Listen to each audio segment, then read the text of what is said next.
You ever get one of those moments where your past and present kind of bump into each other like two strangers in a hallway? That happened to me last year, and honestly, I'm still processing it. Let me start from the beginning, or at least a good enough beginning. I moved out when I was 18, not in the I packed up and followed my dreams kind of way, more like I got told to pack my stuff and leave. My parents didn't throw a party or anything, but there was this unspoken deadline I didn't take seriously until my dad stood in the doorway of my room with a cardboard box and a look that said, "Time's up." We'd never been super close, and I guess that's an understatement. My parents were the kind of people who thought tough love meant turning your back and calling it character building. Don't get me wrong, they weren't cruel, just indifferent in a way that stings more than yelling ever could.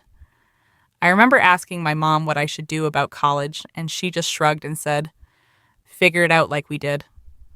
No girl talk, no advice about dorms or majors, just a shrug. So when 18 rolled around, I figured maybe they'd soften up. Joke's on me. My dad helped me load the car and gave me $50 for gas, even though I didn't own a car. It was symbolic, I guess. So I crashed on friends' couches, worked 2 jobs, and eventually found my footing. Took some online courses, got a certificate in UX design, started freelancing, then full-time contract work. It snowballed. Now I'm not rich, but I can pay rent without sweating, and I know where my next meal is coming from, which for a while was more than I ever thought I'd have. Fast forward almost a decade, I'm 27, sitting in my tiny but charming apartment in Portland, drinking too much cold brew, and trying to decide if I should splurge on a standing desk. That's when I get the email. It's from my mom. No subject line, just, "Hi. I know it's been a while. Your dad and I are going through a rough time. Can we talk?" It felt like someone dropped a bag of bricks in my stomach. I hadn't talked to them in almost 5 years. Not since a very awkward Thanksgiving where we all pretended nothing ever happened. I thought about ignoring it. Actually, I did ignore it for 3 days. Then curiosity got the better of me. When I called her, she sounded tired. Smaller than I remembered. She didn't even try to guilt trip me or butter me up. Just told me the truth. My dad had gotten laid off again.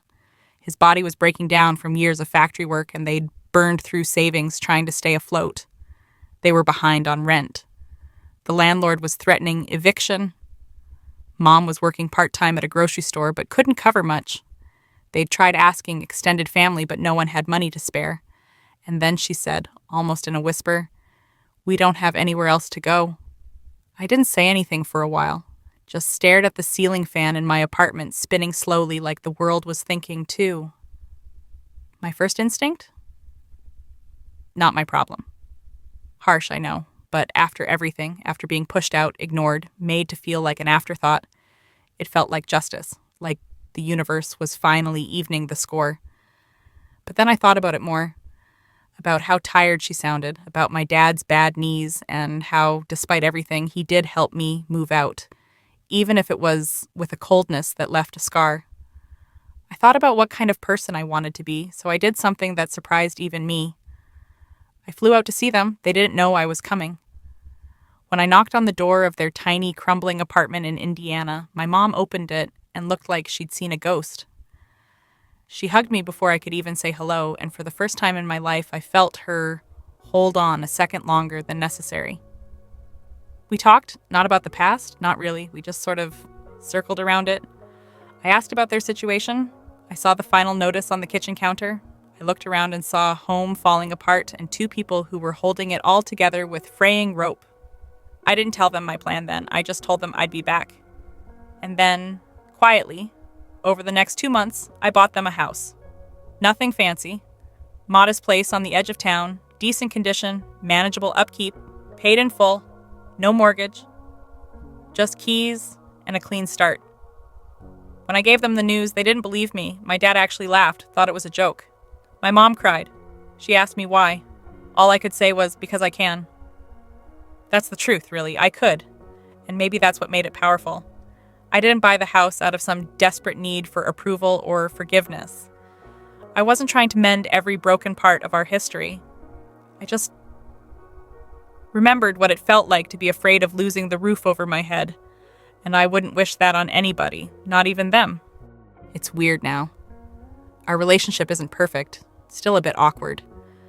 But there's something softer between us. Like we're learning how to speak a language we never knew we shared. Every now and then, my mom sends me pictures of the backyard, or my dad texts me about fixing a leaky faucet like I'm the resident expert on plumbing. And I don't mind. It's not a Hallmark ending. But it's real. And sometimes that's better.